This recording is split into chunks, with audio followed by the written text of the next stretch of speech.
Hello, chat. It's the day you've all been waiting for. The day we do government and security news. Nothing else is happening today. And what an apropos day for government news. It's probably going to be on TV a little bit today. Probably a little bit. But before we get to that, very important, we have a sponsor for today's news. And it's us with Devember. And also a little bit Linode. Okay, it's mostly Linode, but we've got Devember that's kicked off. Linode is sponsoring it. Check out the Devember thread. You can level up your skills. If you find yourself relying on Netlify a little too much, it's time to level up your skills and actually deploy something with Linode that actually makes sense instead of relying on these, just terrible, crutchy third-party services. Oh, I can use S3 with Amazon AWS CLI. Yeah, come on, level up. It's time. Thanks, Linode. On with the news. And, take your mind off of things. Because definitely take your mind off of things. The worst to come. Spend some time alone in a room staring at a blinking cursor to make yourself forget. And some of Linode's amazing documentation. They're documenting things better than these open source projects document themselves. But let's not pretend that our problems in the government start today. No, nor will they end today, no matter how it goes. Let's keep that in mind as well. It's been going on for a long time because there's some terrible people in the government. And they do some terrible things, and they tell us that they need more power. And yet, they abuse the power that they have. And when they're asked, are you abusing this power? The response is silence. I love this article from Reuters. A spy agency ducks questions about backdoors in tech products. And the article author here has done a good job calling out the things that we always call out when we bring these things up. They mentioned Juniper specifically and like the Juniper hacks. And Juniper said, hey, that's weird. Some government agency asked us to change some stuff in our routers, and that led to a lot of hacks because some third-party government, some other government figured out what we did, and they used that to exploit things. This article doesn't mention it, but it was the OPM hack, the Office of Personnel Management government hack. They got the list of all government employees, which would be a bad thing for a foreign government to have, don't you think? Because don't you think the spies are on the payroll and the lowly contractors and just literally everybody from top to bottom? Kind of echoes the whole Huawei thing, doesn't it? That's not good. And so Ron Wyden asked the NSA, hey, you guys doing this still? And they're like, So yes, they absolutely are. And you'd think that lessons would be learned. And they said in the article, we learned some lessons. And Ron Wyden said, great, what were those lessons? And then they said, document not found. How not to get caught next time. Although I'm sure it's a matter of time. But how crazy is it that, the NSA literally said, we can't find that document because they found a reference to the document that is obviously a lie. And they have all of our documents. They're lying to a senator. How insane is that? Not at all. Because they pretty much don't have any respect for the lawmakers or the populace or rule of law or the Constitution. They're kind of just cowboying it out there. And they have been for a long time. And another group of people who are kind of cowboying it when it comes to our privacy and our rights are the big tech companies by tracking us, tracking everything that we do. We're tracking you to ensure your privacy. And often, war is peace. Our savior does not look like what we think it's going to look like. In fact, it might take the form of another devil. iOS 14's upcoming anti-tracking prompt sparks antitrust complaint in France. So, wait, you're thinking, how could France possibly complain about this? And it's like, well, Apple is still tracking you. You just can't, you can't necessarily do, this is an opt-in kind of a deal. And you can't necessarily know the details about this other than an application will pop up and actually track you. But Apple's always tracking you. Now, Apple claims that it doesn't count because they're not ever selling the data. They're only using it internally. But they're so monolithic and powerful, they still get a lot of value out of that. So France is saying, well, France and a consortium of all the other tech companies are saying, wait a minute, that's not fair. So, is it better to be spied on by just one powerful entity than all? I mean, I guess so, right? I don't know. It's not ideal, but I don't know. Well, Apple is not this flawless entity. They are also involved in some very ugly things And as is often the case with these big tech companies, they are writing some laws. Not themselves, but the lobbyists that they hire, which might as well be Tim Cook, right? I'm sure he sees some drafts before they go out. And in some cases, it gets very dark. Now, we should have pointed out, we're not sure which way they went on this one. I'm sure, personally. I'm not sure. I think it's pretty obvious. I mean, why? What possible reason could they have to go to the other way? Apple lobbied U.S. Congress on Uighur slave labor bills. And so if you're completely under a rock, what's happening here is China seems to have targeted a specific, like, economic, socioeconomic, ethnic group, the Uighur Muslims, and has basically put them in concentration camps. Well, China did that, and Apple came along, I think, and they're like, hey, we could use those. Well, China's suppliers are probably using forced labor, and a lot of companies are using forced labor, and so Congress said, hey, we should ban for prevent American import of any products that were built with slave labor. I mean, who would have a complaint with that? I'm sure you can find somebody. It turns out there are a lot of tech companies that have a complaint with that, because there are a lot of tech companies that somewhere in their supply chain slave labor is used. So Apple lobbied heavily here.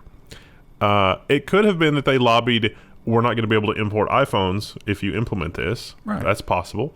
It could be that they have said, we are not in a position to, or we're so powerful that this is not a problem for us, but it would be a problem for our competition. Everybody knows those, dirty, filthy Android phones are built with slave labor. And so as a competitive thing, we should support this. But which way it was actually lobbied, no one knows. Like, if you search for this and try to figure that out, that's not a thing. And that seems like that should be an investigative journalism thing.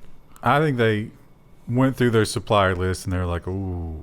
Yeah, there's a lot of ooh in Amazon, in Apple's supplier list, which is crazy, because they've chosen to make the fight about the whole, like, save the trees, the environment is good. And it's like, guys, you're the people that are suing the recycling company in Canada for making some of your old devices usable instead of shredding them into aluminum confetti. Well, listen, Hubbard still had all those people convinced that they were on the right track when he was taking all their money and using them for slave labor. That's how it works. The cult of the Apple. That you got to keep the veneer up, or else it all comes crumbling down, because there's no value there. Yeah. So I'm sure it'll leak out at some point which way they went. But either way, I don't think that they have the best interest of the poor Uyghurs in mind. Which is very sad, because, like, in terms of, like, problems the world could solve, that one seems like a very small one. Yeah, but I don't think it's easy to solve. Well, it's easy to solve in one way, but then it's like, then the companies wouldn't get as many profits, and that's not acceptable. Well, I don't think, if you put it into this, it doesn't solve the plight of the Uyghurs. Oh, no. They just, get more free time in the concentration camps. Or their kidneys get harvested earlier.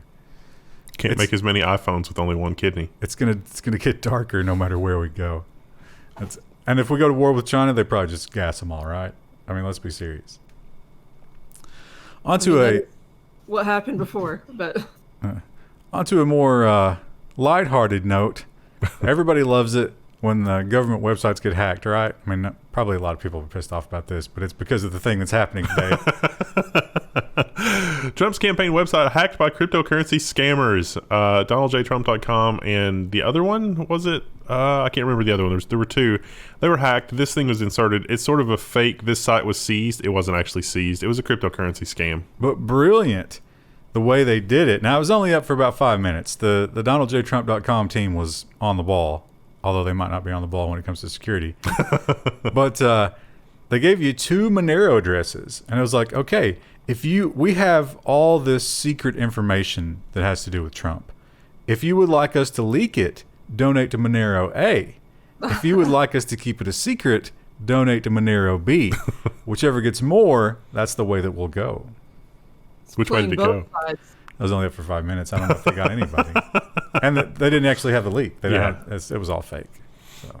Oh, there's so much fake news. Why does this keep happening? I love they also gave you a PGP key. Yeah. But it was fake too. Smart hackers. They're learning. This is nothing, but it's just kind of like, this is kind of like a victory lap, I guess. It's Spitting in our faces. Yeah, basically one last time. I'd say it's more like piss. Reuters reports that the U.S. FCC has voted to maintain its 2017 repeal of net neutrality rules. This is after a judge had ruled that maybe they should review things, and the whole public commentary thing they didn't do. Yeah, the vote was 3-2, as it always is. Pi, basically his comment was just dunking on everybody. And as usual, Rosenworcel was like, this is a travesty, but this is what we are now. Yeah. He also said, he's like, oh, look, consumers haven't been harmed. And it's like, I think that that's not actually true. There are a couple of companies that have created things where their TV service doesn't count against your data cap, but Netflix does. That is anti-competitive. That is the definition of anti-competitive. This points out the stupidity of, the outrage politics. And the left is really bad at this. And this, I think this is why Trump got elected. They predicted apocalypse. Same thing with climate change. Al Gore, go back to Al Gore. You can't predict the apocalypse and not have it happen. You immediately lose all of your, anything that anybody's ever going to believe you for goes out the window. And it's basically what Pi was saying. It was like, oh, look, the internet's still around. It's not a pile of flames. And he's right, but it has gotten worse. Yeah. Is it still around, though, for those of us in rural areas? Because I'd say no. Well, it was never there, Chris. You didn't lose anything because it was never there to begin with. You maybe the potential internet suffered. How many customers that have, like, say, the AT&T television thing and Netflix, and now they understand, like, that they're getting a warning from AT&T saying they're using too much data, and that they should switch to AT&T TV, like, how many of them would actually make the connection? It's a lot. It's like a blender. It's like, oh, we don't have to have a safety devices on a blender anymore. And it's like, severed hands up 700%. It's just nobody makes the connection. They're probably angry at Netflix.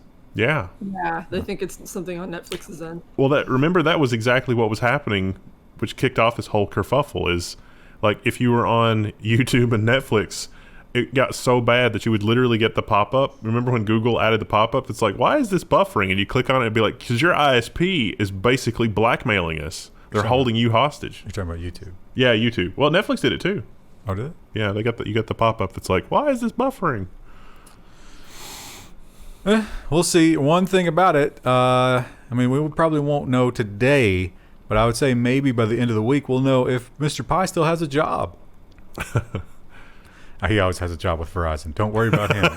Yeah, I'm just looking forward to that Level 1 news where it's like, oh, and Ajit Pai is moving into the penthouse of some high rise in some city somewhere, working for Darth Vader directly.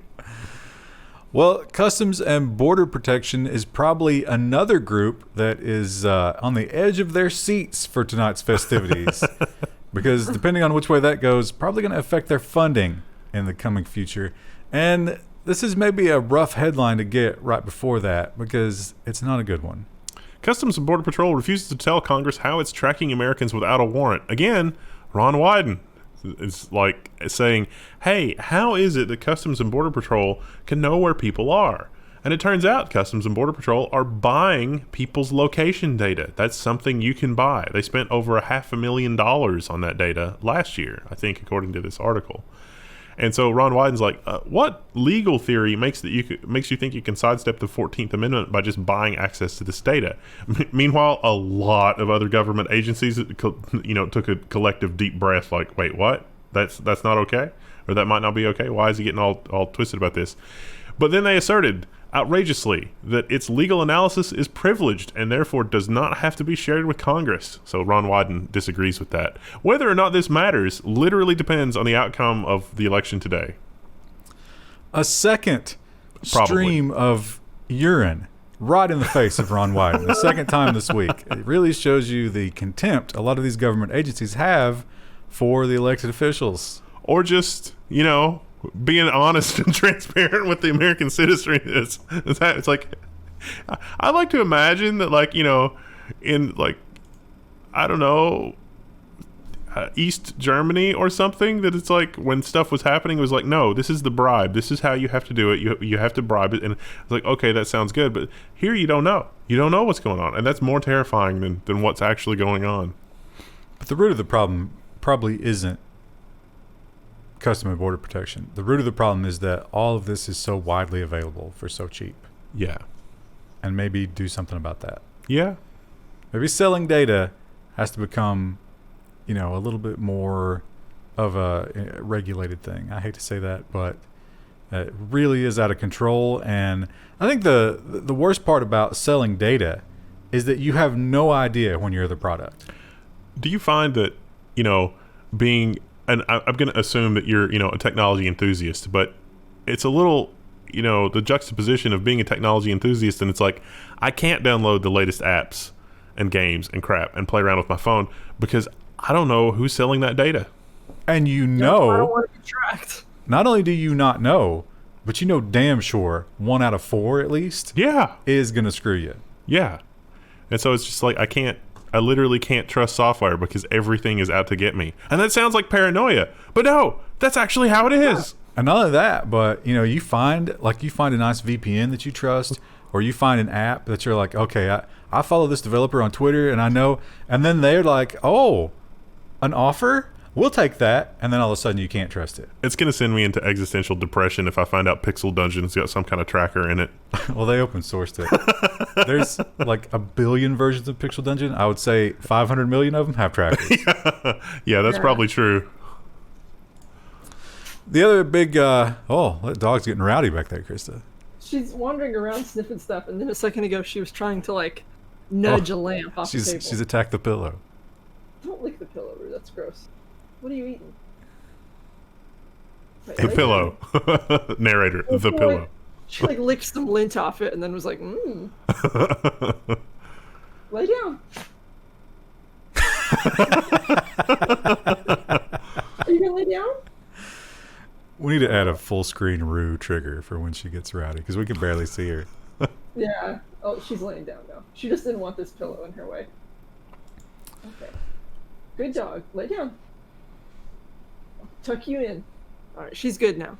She's comfortable, and that's what matters in this program. Well, in that same vein, an excellent lead into our next story is like, what happens when the access to the data is just so cheap and easy? You can't help yourself. Yeah, this is the old argument of, if they can, they will. That's the thing about government. It's like, oh, we don't need explicit rules to stop them from abusing this. No, we always do. Yeah. Oh, I mean, that is the founding of this country. That's the guiding principle that we should all live by, but we've forgotten it. Police are using facial recognition systems for minor crimes because they can. For example, a $12 shoplifting thing. Yes, let's deploy the facial recognition. The numbers are staggering. They were like, oh, we just use this for murder cases and terrorism and stuff like that. We're like, well, how many times have you used it? Was it 24,000? 29,000. 29,000 in one city. Yeah. Or 22,000. And like you say, shoplifting stuff, traffic related stuff. Yeah. It's just ridiculous, because if you're a cop and it's there, it's so easy. You're going to get your clearance rate way up if you just use this. But they also point out the Detroit stuff. The Detroit thing was 98% inaccurate? Yeah. And it's led to several false arrests. Yes. And they're still going to use it. I guarantee you, if we sent a postcard to the NYPD that was like, hey, for $800 a year, you can have access to our geolocation database where we've got all the phones that have any one of the top 20 applications installed from the worldwide app stores, that they would be like, $800 a year, that sounds great, let's just go ahead and sign up for that. And then they would just be like, do you have any phones that were in this location at this time? It's like, yep, here you go.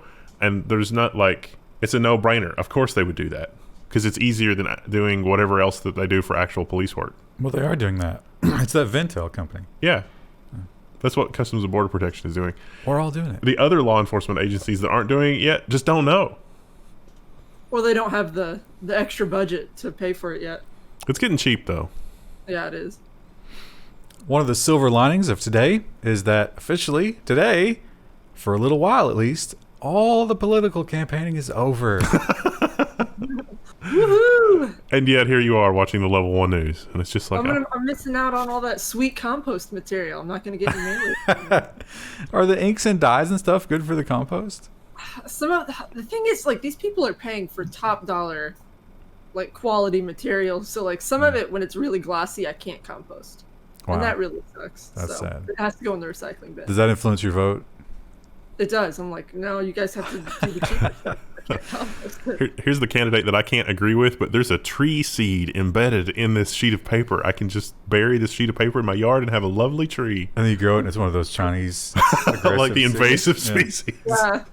Well, the political campaigns are known for spending a lot of money, and it happens so fast, and they're going so hard that they often don't keep track of where it's all going. I mean, they pay ridiculous amounts for all the little tchotchkes they give away, and the entertainment, and the buildings, and somebody's doing the bookkeeping. But if you're a smart hacker, and these hackers were brilliant, you can take a little taste for yourself. Wisconsin Republican Party says that hackers stole $2.3 million over a relatively short period of time, very surreptitiously.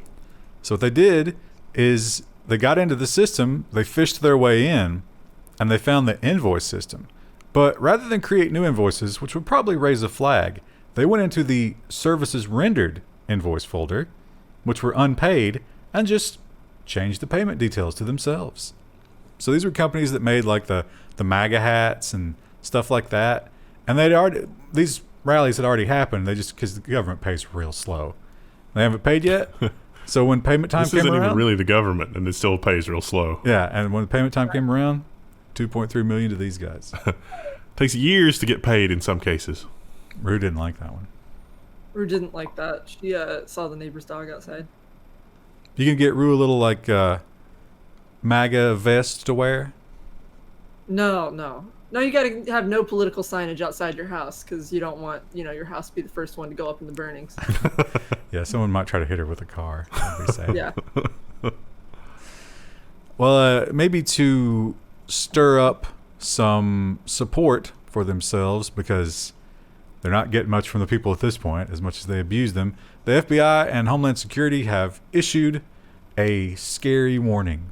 The FBI and DHS warn hospitals of a credible threat from hackers. This is legit. It's Ryuk and what was the other one? The criminal gangs are saying, "Oh my gosh, hospitals were ransomware. Like, we shouldn't do that." But then other criminal gangs are like, "Yes, we absolutely should do that." But they see the record of these hospitals pay. Yeah, because they have to. Because are you going to let people die? Which is sad. Depends on who runs the hospital. Humana, Anthem, yeah, those people are going to die. They don't care.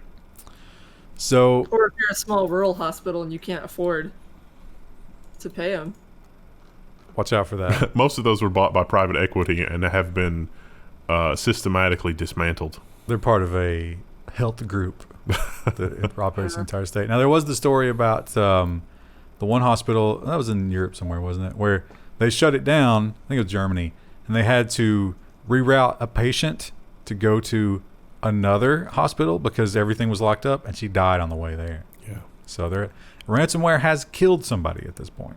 At least one. In that case, I think the ransomware gang... no, there was one case where the ransomware gang was like... They were told that they had encrypted a hospital, and they were like, "Oh, sorry, here's your keys." It was a university hospital. They thought they had the university. But she was already dead. Yeah. And it became a murder case. Although I don't like their chances of tracking them down. Yeah. Because they never paid them. Maybe they're losing a little sleep. Let's hope for that. And I couldn't decide whether or not this should go into government, but I think it matters in government because it's a question of, in the future, in humanity's horizon, what does government look like? And this might be the most terrifying form that you could possibly have. This harkens back to like the child emperors in my mind. Because let's remember that this is a man. Did you see his tweet the other day? He said that Jack in the Box should be a sperm bank. Yeah. Because get it? Jack in the Box.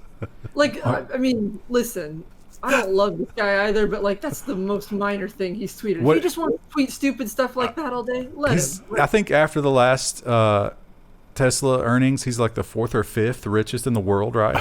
I would take Supreme Chancellor Musk over Supreme Chancellor Bezos any day. I disagree completely.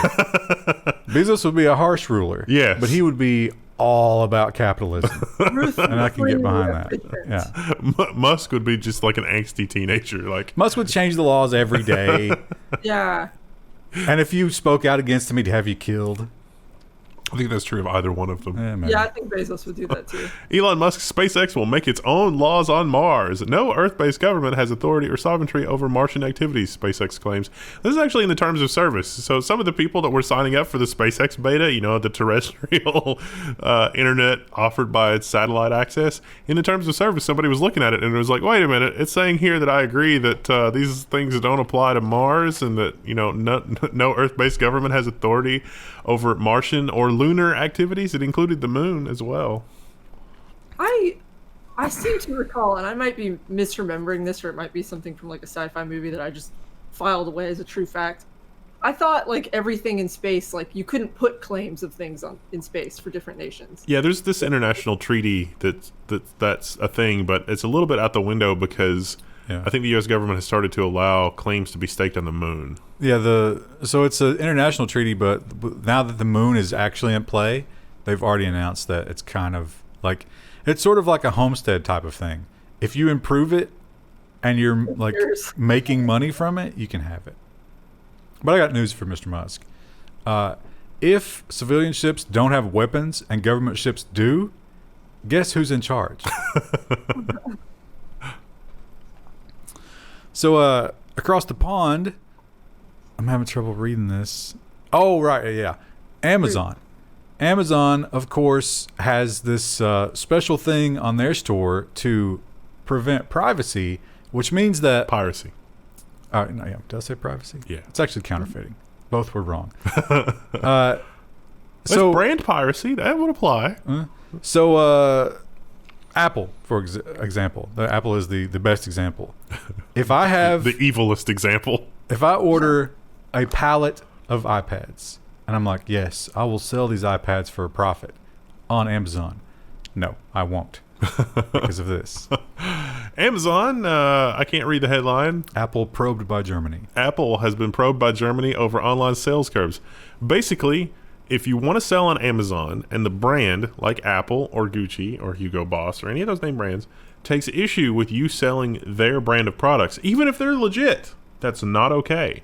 And I got to side with Germany on this because that makes sense. Like, if you are a shop owner and you have products to sell and you're not being dishonest about it, it's like, hey, I've refurbished a bunch of iPads, I'm selling iPads, or hey, I've got a bunch of Gucci merchandise that is actually real and not fake or counterfeit in any way, then you should be able to sell it. But no. Apple has the authorized seller program. If you're part of that, then you can. But you're going to give Apple some, pay them. Was it a license or a cut? For the old Mac refurb program, it was a cut. But I don't know if that's still in play. If you're not part of that, you will be removed. And so Germany says, that's not fair. And it doesn't sound fair. Not to pick on Apple, but Microsoft was also in on this. Microsoft did it with the whole used computer software license thing. Remember that? Whereas like this computer has a Windows license and Microsoft was like, not so fast there. That license belongs to the previous computer's owner. That doesn't transfer with the computer. And it's like, but this sticker, and Microsoft's like, we'll sell you a really inexpensive license to bring you current. It was basically a racket. It was basically a scam. A lot of companies are doing it. We are picking on Apple, and it's not all tech companies either. Yeah. Still, not great. And that's a really good idea, maybe, that Germany just came up with. But it balanced it out by coming up with a really bad one. And it's not only bad, it's failed spectacularly in Australia and the UK already. I mean, they passed the laws. They were like, yes, let's do this. And then they looked at it and they were like, oh. Well, there's no way to implement this. This is literally impossible. And Germany says, oh, let us take a swing at it. German regulators are trying to block porn sites to thwart horny teens. So what happens is that German regulators apparently have some teenage children and they don't want to have difficult conversations with them. So, what do? Well, it's the same old routine. Somehow you verify age. How do you do that? Well, nobody's sure yet. But the onus is going to be put on the sites. So Pornhub is the one that they use, for example. I guess they don't age check. Yeah, they do a DNS block, but you can still get there by IP. So if you're Pornhub, how do you make sure? Well, Germany says we don't care. Just figure it out or we shut you down. But like you say, DNS, and even if you just don't use your ISP's DNS, if you use Cloudflare, for example, this isn't going to work. Nice. It's stupid. So they're spending your taxpayer money on this. Yeah, that part is really infuriating. Taxpayer money in Germany, it's a giant waste. Also, how about this this background in this picture? Yeah, I was noticing that. It's like I don't know what some of those things are. I kind of like it from a branding standpoint. I was like, it's colorful, it's fun. It immediately communicates what it's about.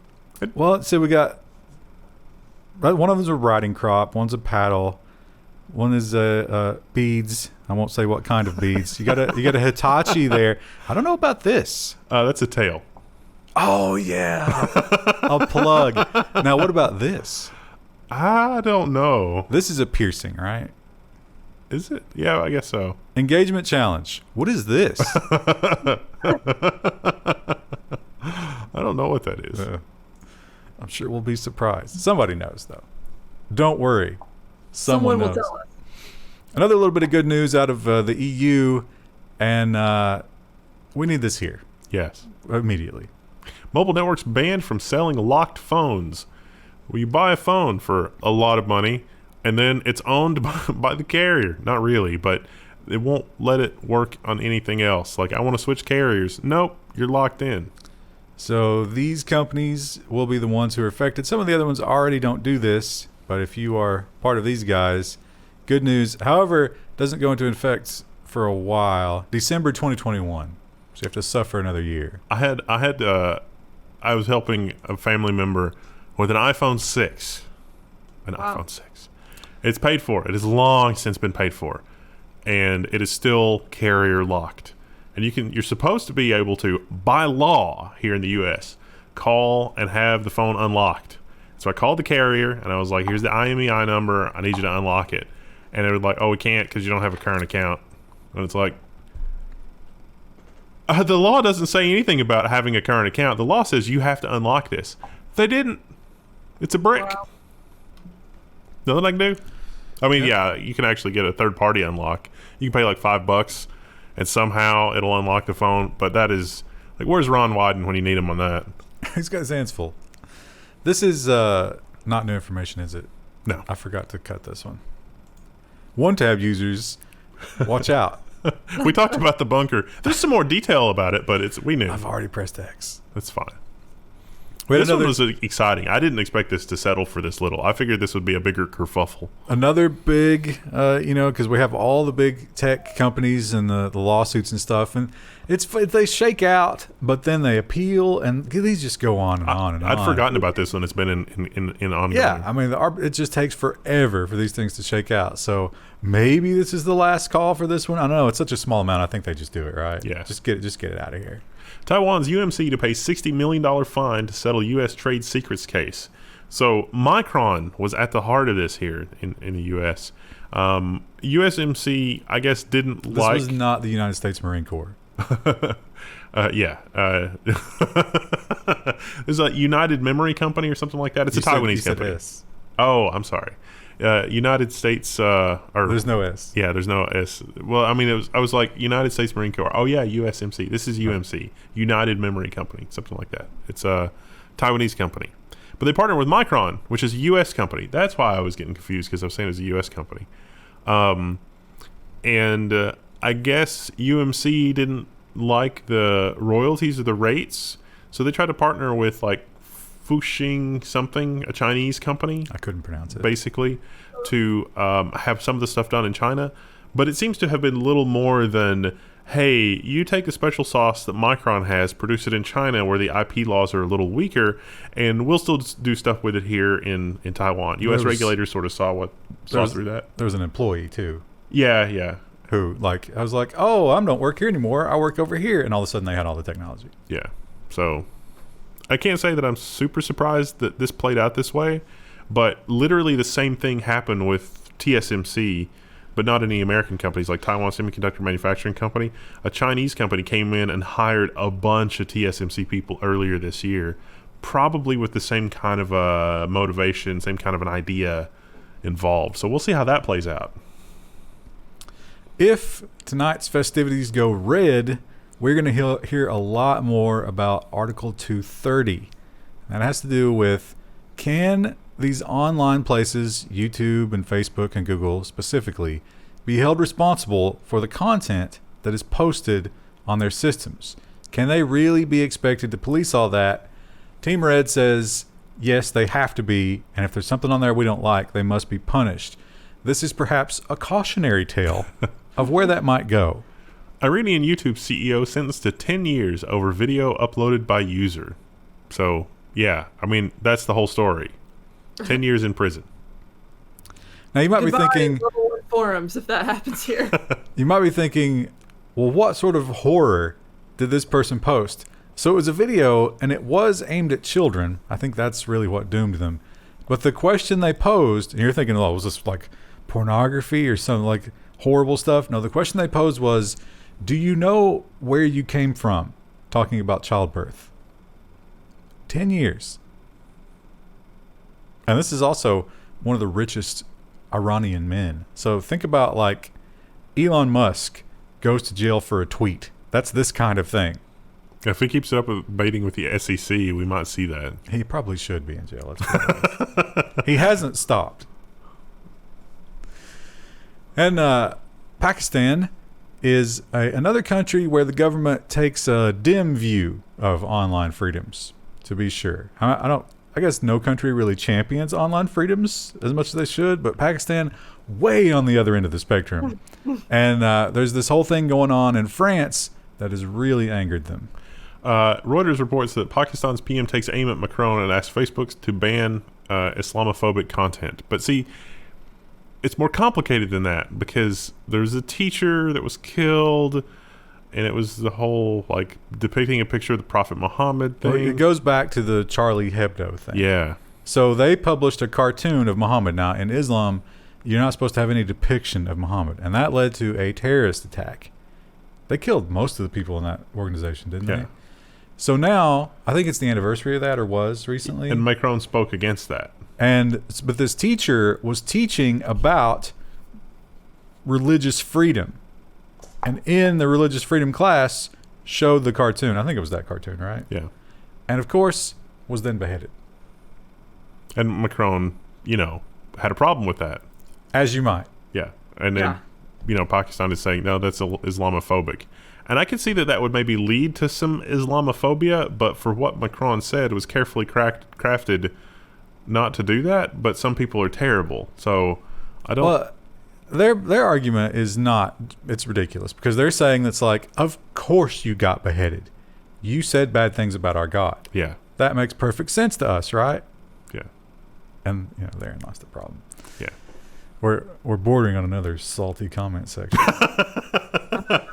Oh boy, you guys did not disappoint last week. I think we had like 700 or 800 comments on that episode last time I looked. Oh wow, I didn't actually read them. I didn't get any death threats on Twitter, so I consider that a win.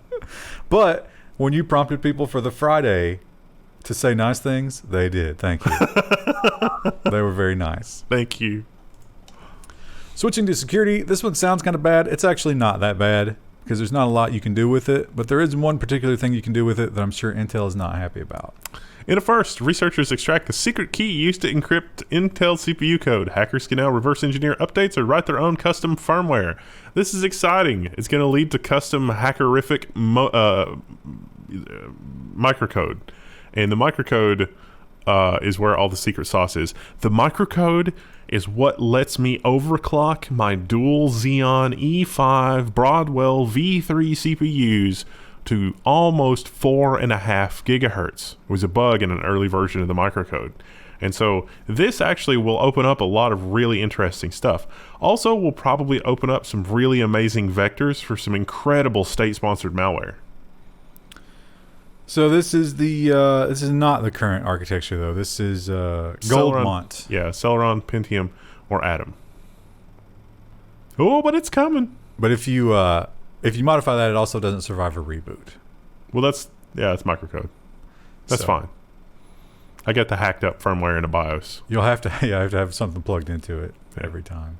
Yeah, the BIOS. The BIOS has a handy utility literally for loading that. There's a UEFI module to do that. You think Intel will take the same approach as the game console companies and try to crush? They absolutely. There's already an army of lawyers that have been dispatched in black attack helicopters. I don't think my Switch is going to get any more updates because they put those guys in jail. Yeah. Oh. I think that this kind of a leak, not for like Celeron or Pentium or Atom, but for more mainstream processors, it would be very bad for Intel. It is bad, but it's not like they had any other bad news this week. Oh, wait. Security blueprints of many companies have... No, I wasn't leading into this story. I was talking about AMD. Oh, okay. This story is... when you get hacked, it's embarrassing, right? Oh, that's tomorrow. That's not today. What? The 5th. Remember the 5th of November? Gunpowder, treason, and plot. But we already know. Oh, they're not supposed to know? Oh, no. That was totally a V for Vendetta reference and nothing else. I was, of course, talking about the CPUs. Wait, I thought... never mind. It's embarrassing if you get hacked. And it's always bad, but it's really, really, really bad if you're a security company and you get hacked. And the reason you got hacked is because the password was password01. Graves on Security reports that the security blueprints of many companies leaked in hack of Swedish firm Gunnebo. I don't know if I'm pronouncing that correctly. They're a security consulting firm. They help people shore up their security. How do they do that? Well, they've got comprehensive plans and documented reports and all kinds of fun stuff, secured by the aforementioned password. It was an RDP. And they got in. And they tried to ransomware, and I think these guys played hardball, but they didn't realize that they had exfiltrated a lot of stuff. It was stuff like bank vault schematics. And they work with a lot of casinos and banks and like real high profile, like millions and millions of dollars of cash running through this every day type of people. So where it's like, most of the time when you get hacked by something, it's like, well, no one's really going to use this information. No, they very well might use that information. I'm looking forward to Ocean's 23. What are they up to now for real? I don't know. A lot. Wasn't there a 14? Yeah. I thought they did a reboot with like women as well, so there's been a ton. Did that release or was that destroyed by the pandemic? No, I think that got released. Was it as popular as the Ghostbusters one? I never watched any of the Ocean's movies. That shouldn't be too surprising. I don't watch movies very much, but... Well, this hack might have led some people in Israel with wet-ass properties. Over 100 irrigation systems left exposed online without a password. More than half of the exposed systems are located in Israel. IoT for your sprinklers. What could go wrong? So you see their little dashboard here. This is what you could get into, and most of them had the default administrator password from the manufacturer. Wow. That's terrifying. Ouch. It's a good way to ruin a lot of crops. Overwatering. Or underwatering. You bad should just idea. say don't turn on. Yeah, you can't turn them off. So they let some people know, and they've now been watching them one at a time blink off of the system as they figure it out. But there's still some on there. If you don't, it's going to end up DDoSing a hospital in Chebelinsk. Yeah, I wonder how much bandwidth do you think each sprinkler could bring to bear? We're going to have a story on the next Level 1 News in a month or two where it's like, farmer in Israel gets $400,000 data bill.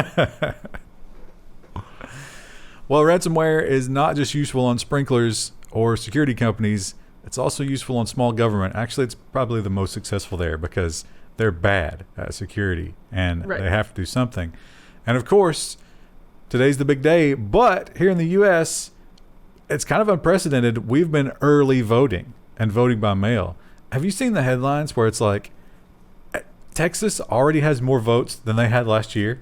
Yes. Yeah. Or not last year, but last election. That's happening here. I did the early voting thing, and all of the poll workers were like, the turnout already has been considerably higher than last year. I guess It's a lot. it's a lot easier to vote, if you're working like a job that doesn't let you have election day off, if you can just do it anytime, like in the week or two before.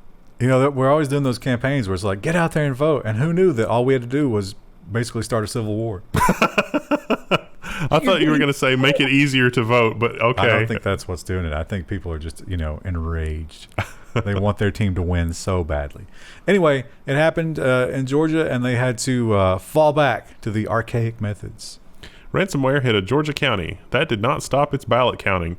The officials, I love their response. They were like, well, they got our computers. We just went back to the paper ballots because they have paper backup copies. So they just wrote everything off on the computers and went to the backup plan, that's good that they can do that. So what would have taken them a day took 11 days. But they did it. Seems like it would have been cheaper to pay the ransom, but, you can't something negotiate with terrorists. I don't know. You know what? These people were on the clock anyway. Give them something to do. Ryan, did you vote by mail? I did, yes. You did. Have you checked? Did yours go in? I checked last weekend. Mine was counted on the 19th. Oh, well, nice. no, it was accepted. I don't think they are allowed in this state to count them yet, right? Oh, yeah, I'm not sure. Mine took like a week before it finally got a thing that was like, we got it. Took a little bit. Yeah, it took a while. I sent mine in way before then, so yeah, it wasn't immediate. Google has found a 0-day. They have their 0-day team, which I give them some credit. They found it and they fixed it. They crushed it. Good job, 0-day team. Google patches actively exploited 0-day bug in Chrome browser. This is another one of those things where the vulnerabilities sort of chain together. This one had to do with font rendering.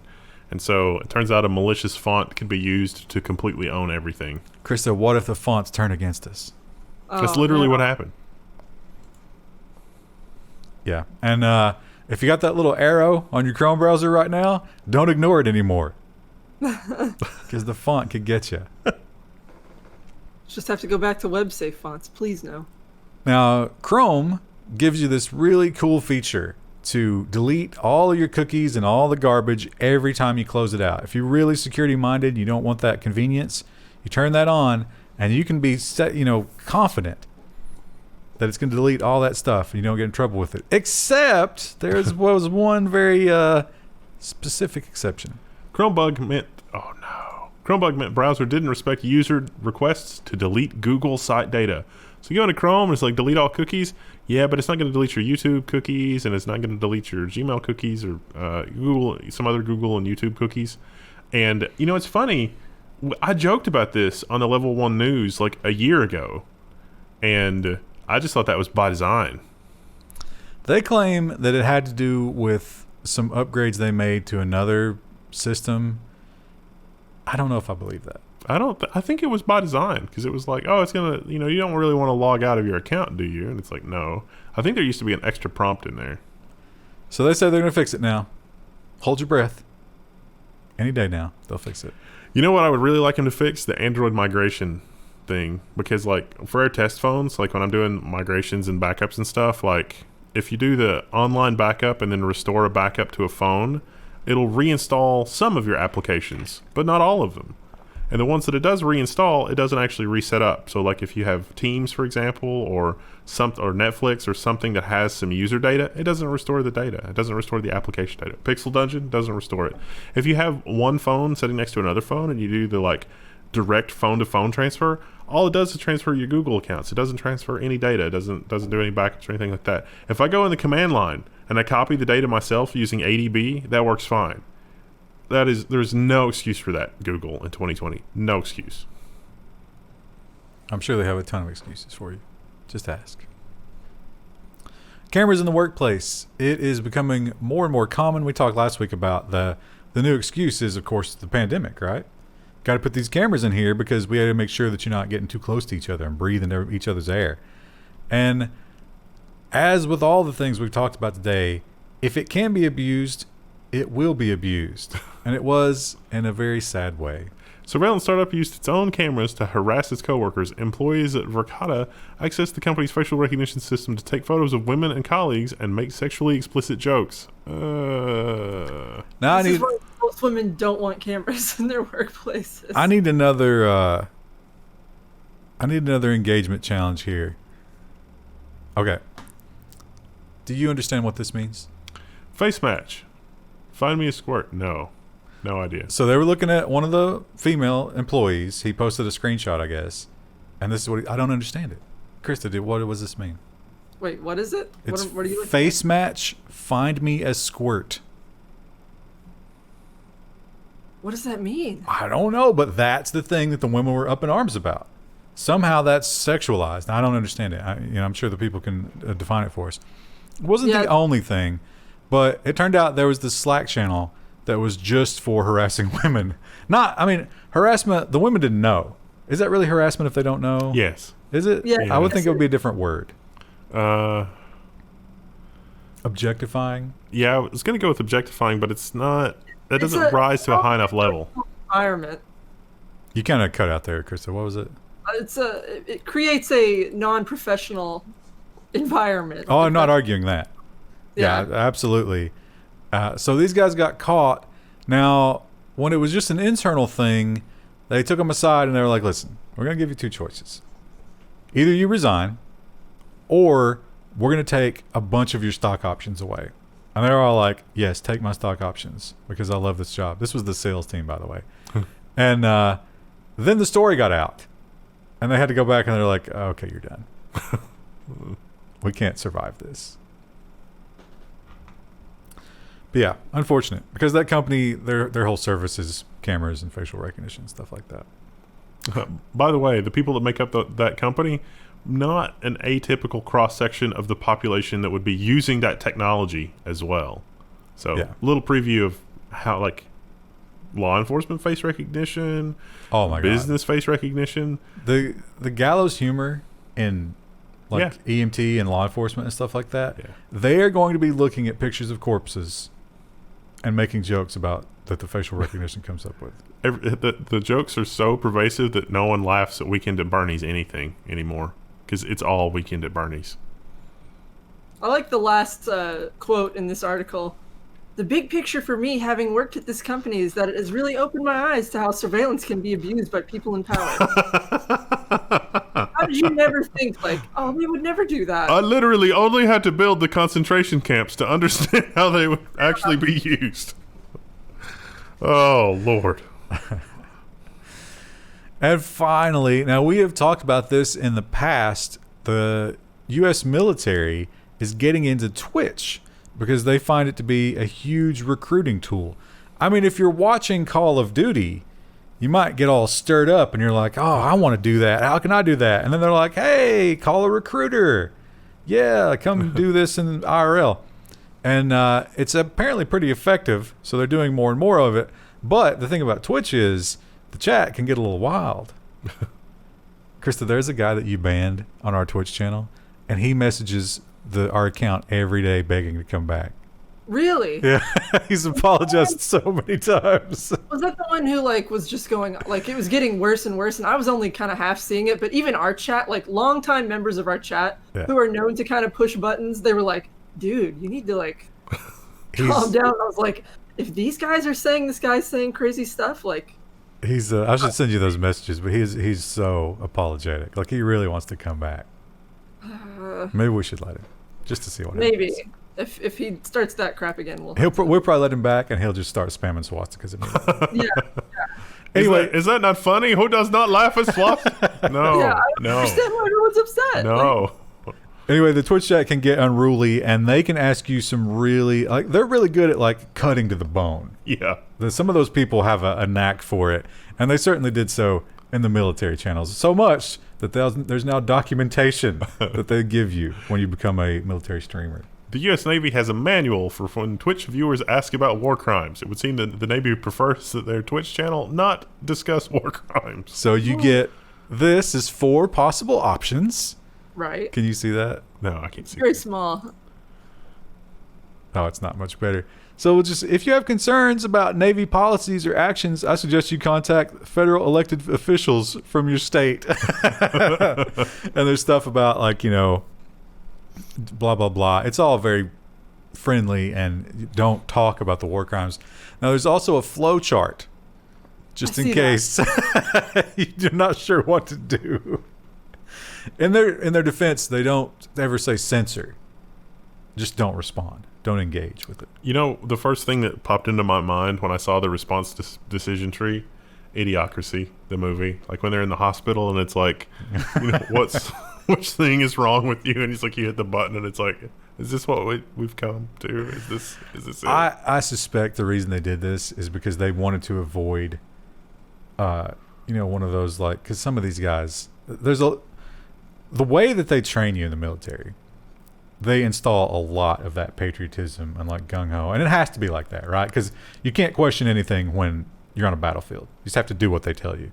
And they probably thought that someone might rage out and give them the whole, like, I'm a special ops and I've killed 500 people. I got 7,000 confirmed kills. I'll come to your house.